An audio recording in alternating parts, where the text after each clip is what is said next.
Hey y'all, it's your girl Marquilla, and I am here with you today with another VSG update. So let's get right into it.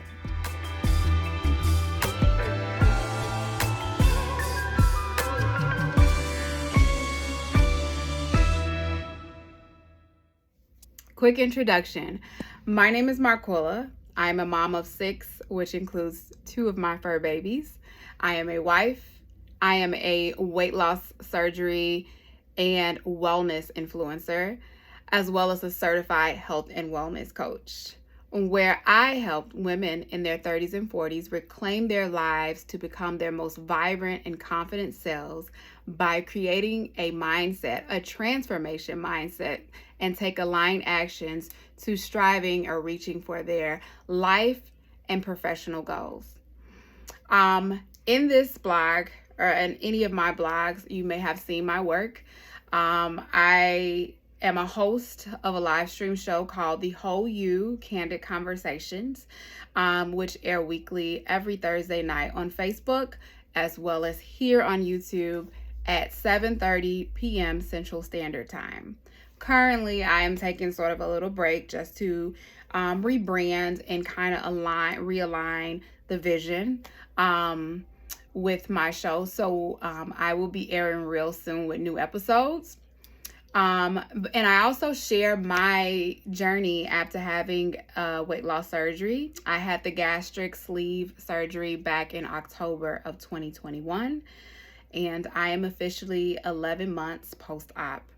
And so that's what this video is today. It's just me coming in and to give you an update on my journey. And I'm going to also include a Q&A. I put together some questions that were asked to me on my different platforms from different people wanting to inquire about different parts of weight loss surgery. And so that's what this one will be about today. So let's get right into it. Before I start the questions, I did just want to give an update so far on my journey. Again, I am 11 months post-op after having gastric sleeve surgery in October of 2021, almost a year. I have lost a total of 96 pounds from my highest weight. So close to 100 pounds from my highest weight. I'm very excited. Let me just say, and if you are thinking about getting the surgery or follow anyone who has had the surgery, you have heard over and over, it is the best decision that I have made for myself. My health, having this weight loss surgery has improved my health drastically. I still deal with some things, but that's simply because there is no cure for my inflammatory disease as well as having PCOS, so I still deal with things there. But it has definitely improved my health. And by that, I have been able to do things and take on new opportunities and have more energy for things. And so that was one of the greatest rewards that I could have given myself. So let's get into those questions. So first question is, did you have energy after weight loss surgery? No. So yes and no. And let me put it this way. Definitely, going through that pre-op diet where it's mostly liquids, clear liquids. And also continuing into that where you have your different phases. It has given me energy, sort of like a detox, because this body has had sugar and fatty foods and things like that sort of weighed me down. And that caused, me to have more inflammation in my body and other symptoms that I was experiencing, having an autoimmune disease as well as having chronic migraines. So after surgery, I sort of had like a pick-me-up, a boost. I felt much lighter. But, after a week or two, actually after a week, my energy just went away and I felt completely drained. And there's a few reasons why I think that is one, again, you are consuming mostly liquids for about a week or two. For me, in my case, was about 3 weeks. So you're consuming mostly liquids, clear liquids, and your body is just not as nourished as it would be with what you would have eaten. The other part of that is that it's very hard to get in the amount of fluids that you should get in throughout the day. Sometimes, you know, there's a lot of restriction and swelling, which is normal for any type of surgery you have. You're going to have some inflammation, some swelling. And it might be hard to, you know, you might not have an appetite. So I've had surgery before. And so, although this was different because it was my stomach, 80% of my stomach is gone. You know, it's still the same thing. I didn't have an appetite. I was in pain or whatever. So, not being able to drink as much water or fluids as I normally would if I didn't have the surgery, that I think that definitely contributed to me feeling drained or tired.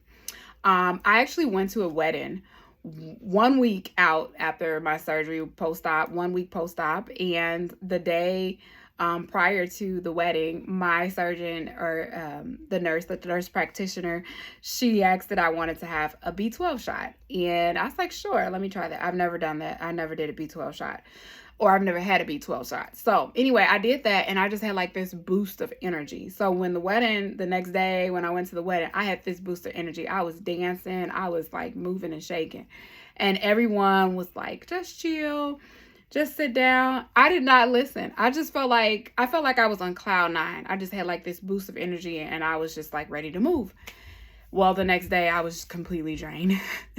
And from that moment on, I was drained for about two and a half weeks. So I definitely overdid it there. So yeah. So definitely, you know, the other part of it is just having surgery. Your body is adjusting, is trying to heal. So as you putting all of that, is exerting all of that energy to recover. And so I think that was part of it. So did I have energy? No. How long? I would say it would have lasted, like I said, about 2.5, 3 weeks. Definitely when I transitioned into full liquids, I definitely felt the difference. So I think it was definitely what my body needed.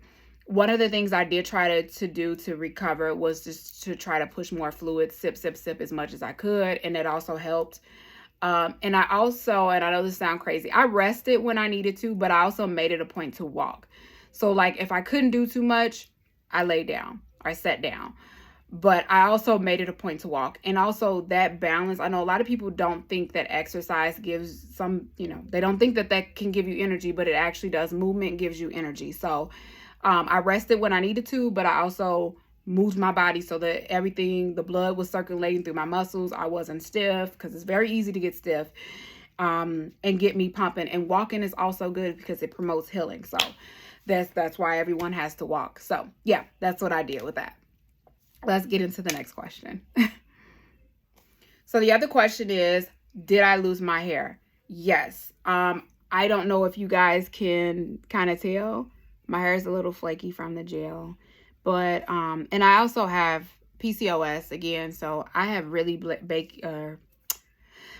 flaky hair, so, which I'm doing treatment for. But anyway, yeah, so if you can see, my hair is thinned out a lot at the top. I want to say I noticed hair loss at around 4 months post-op. I was wearing braids, and when I took them down, like clumps of hair came out, like clumps of hair. And so I wanted to cry because I honestly thought, because that was one of the things that I did not know would happen. I didn't know about hair loss until after I had the surgery. And so it freaked me the hell out. So when it happened, I wanted to cry. Because the people that I saw, they would cut their hair off completely, and I just didn't want to cut my hair, although I don't mind. I did actually end up cutting it, but I just didn't want to go short. Anyway, so I did that. I noticed that my hair would shed more. I want to say at about 8 months is when I noticed it wasn't shedding as much. Definitely now it's not shedding as much. I did not do anything special. So I do wear hair oil. I use a growing hair oil by 3 Sisters. I will make sure I put their information in the comment section. So that is just a small business company. It's someone I know. But I did use that for like my edges and stuff because my edges are thin. And I've taken the collagen, which I also give you the brand. I think it's called NeoCell. I use that super collagen, and I use that early on. But I kind of like took a break from that. I consume the right amount of protein. I probably can benefit by boosting it. And the other part of it is I started taking hair, skin, and nail vitamins by Bariatric Fusion, which is just a capsule, and I include that into my regimen. I don't take a lot of vitamins. I just literally, there's only 2 vitamins that I take, but now I added that, so 3. So yes, I take that, and I also go to a dermatologist. She suggested Rogaine. I have not used it yet. Don't know how it works, but I have seen other women use it, and they say it works, so I guess I will give it a try. And also, yeah, there is no other supplements or anything. Those are the things that I use. I feel like hair loss is sort of inevitable, having this weight loss surgery, because there is nutrients that you are losing by losing that part of your stomach. So I would definitely recommend doing hair, skin, and nail vitamins early on. That may help. It may not help. I don't really have a recommendation on that, but I would suggest that. That's my suggestion. Also, the other part of it is I have PCOS. My hair has always thinned out for so many years. And so I've had bald spots at the top of my head. There would be, during the wintertime, my hair would shed more. And I think that's kind of normal for people. But I've had my hair thin out. I've just not had my hair thin out this much. So, it's hard to say. At first, it was hard for me to say if it was related to PCOS or if it was related to me having surgery. So, there you have it. Let's go to the next question. So, this one was a really good question. I know the person that asked me did not think so, but it is a really good question because it is a question that I had. Am I able to eat sandwiches? Yes.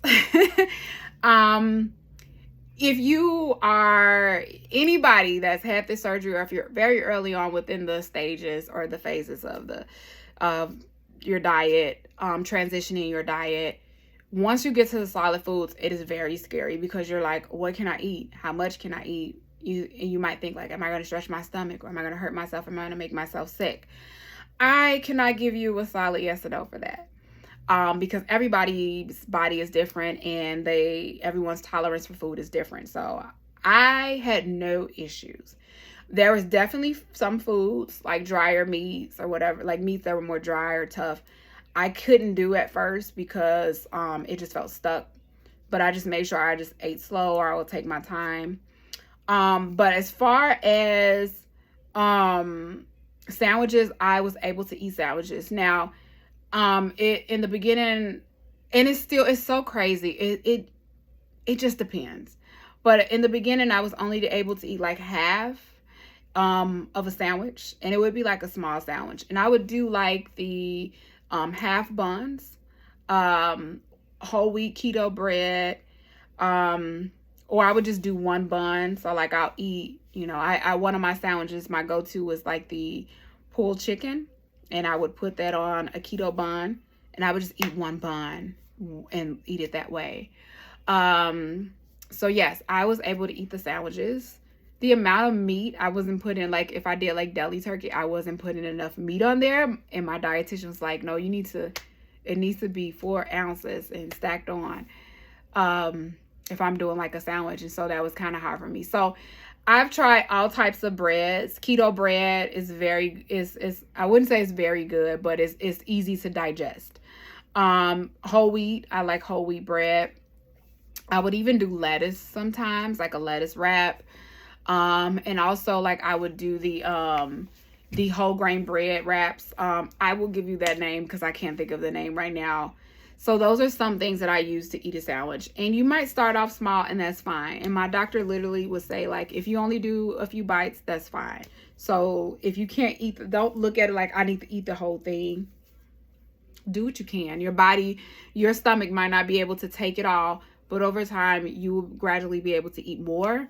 So I've even had a cheeseburger from McDonald's, and I can't sometimes. It's just like hit or miss. It's so crazy. Sometimes I can eat the whole thing, meaning like I only eat one bun. I can't do 2 buns. But like I'll eat the whole burger with the 1 bun, or sometimes I'm only able to eat half. So there you go. You can eat a sandwich, but I would just say it might not be as easy in the beginning, but over time it becomes easy. Do I eat sweets? That's the next question. Do I eat sweets? Yes, I do.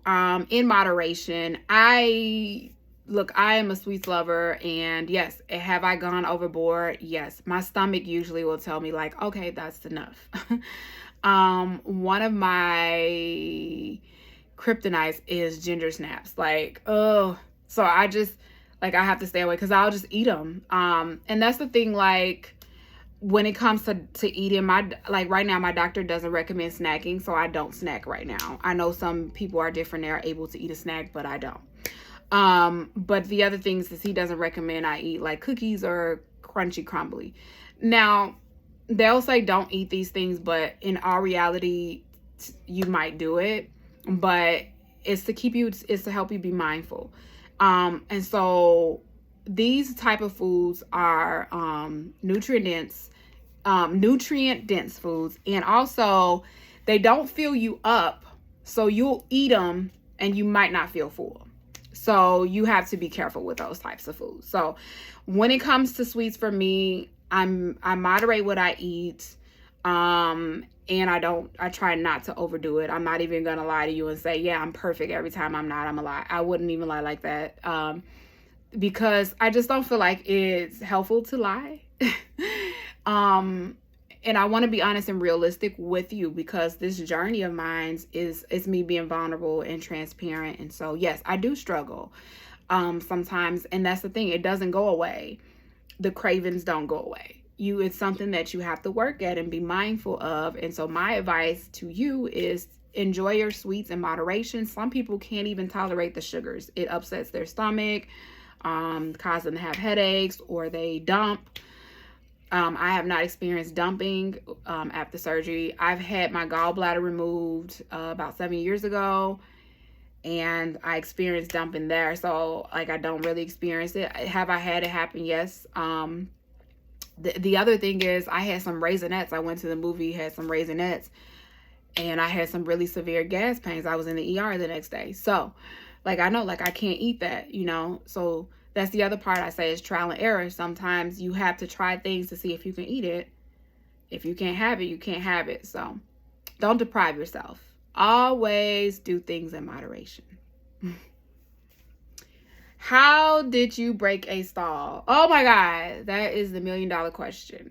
So I have been a slow loser. Like on an average, I lose about 4 to 5 pounds a month. I think the highest I've ever lost in a month was about 15 pounds. I noticed stalling around 5 months, and it wouldn't be like, oh, I stalled for 2 months or anything like that. It would literally be like, oh, 3 weeks. And then as soon as I go to the doctor, out of nowhere, I'll lose like 4 or 5 pounds. So it wasn't just until recently. So June and July, I hit a stall. And so for about a month and a half, the scale literally was not moving.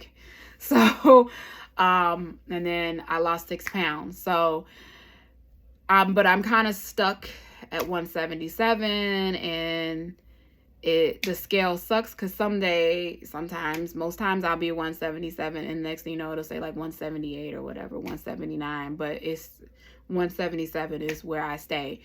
And of course I want to go down lower, but yeah, I'm stalling, A number of things it could be is drinking coffee. I drink coffee every day, so I have to be mindful of that. Not drinking enough water. I have been really challenged in the last 2 months of drinking, the right amount of water. Exercising has been a challenge for me as well. A lot of stuff going on. I've been very busy, and so I put exercise into the back burner. So what I've noticed is once I boost my water and once I start moving more, like walking, I'll drop some pounds. Even if I'm like doing stuff in house, like moving on my feet. So movement is key. Drinking water is key. Watching your sugar intake is key. And that's what I got. So yeah, you do stall. The best way I would say is to reevaluate what you're eating, what you're consuming, and boost your water and move as much as you can. Which goes into my last question. Do I exercise? Yes and no. When I started out, after having weight loss surgery, even before weight loss surgery, I regularly exercised. And I missed that time where I just had that fire and determination to just go. I was like determined, motivated. And that's kind of been shifty before weight loss surgery and after weight loss surgery. And I do, I try to get it in when I can, but I'm just really not motivated to. What I do is a lot of walking. So, I have to give myself credit for that, because I was beating myself up about not exercising and thinking it had to be a certain exercise or it had to look a certain way and I had to do it every day and I had to do it for an hour. So no, but I do walk and I do try to get in some exercise when I can. I want to just say this. Do not beat yourself up, because you are going to have moments where you're motivated and you're not going to be motivated. Start off small. Small steps are so key. Okay, so if you are only able to do 20 minutes of exercise, then do it. If your jam is only walking, then do it. If you only walk for 30 minutes, half a mile and a half, do it. Do not get so hung up on, I have to do cardio, I have to do strength or resistance training, I have to do all of these things. Do what works for you. Get the movement in, but do what works for you. Yoga, walking, swimming, whatever works for you. Cycling, whatever works for you, do it. I think it's so easy to get caught up in trying to do what we see others do. Or sometimes our doctors would just suggest, oh, you should do this, you should do this. And we think that we have to do those things. You do not have to do anything that you don't want to do. You do not have to do anything that you're not comfortable with doing. You do need to exercise. But exercising doesn't mean pushing weights and all those things. Now, those things are helpful because you want to build your muscle, because you're losing an extreme amount of weight and you will have loose skin. So doing some resistance training is really good for your body. So if you want to do that, start off small. But what I'm saying to you is, do not pressure yourself to feel like you have to do certain things to keep up. Do what you can. And that's what I am doing. I am doing what I can. I'm giving myself grace and I am taking my time with it, because the thing is, if you go head first, not considering what works for you, you will lose motivation. And that's what I did. So, yes, I do exercise. It's not perfect. I don't do it every day or twice a day. I do it when I can. So, but I do move every day. So those are all my questions that I've got. If you have more questions, feel free to leave your questions in the comment. If you want to be anonymous, my email is attached to my bio page. You can email me. Don't forget to subscribe to see new episodes. I suck. Supposed to have them coming out every week, but life is life. But don't forget to subscribe to see new episodes as well. If there is something that you're interested to know more about regarding weight loss surgery or any wellness tips, please let me know. I will do a video for them. I will soon be posting videos with wellness tips and just me giving my motivation and encouragement for my lovely ladies out there. But yeah, that's my journey so far, 11 months post-op. And you can also catch me on Facebook at The Whole You LWC, as well as Instagram, same name, The Whole You LWC, where you can catch more of me, of my content, my wellness tips, my quirkiness, as well as my VSG journey. So thank you so much for joining in today, and until next time, stay blessed.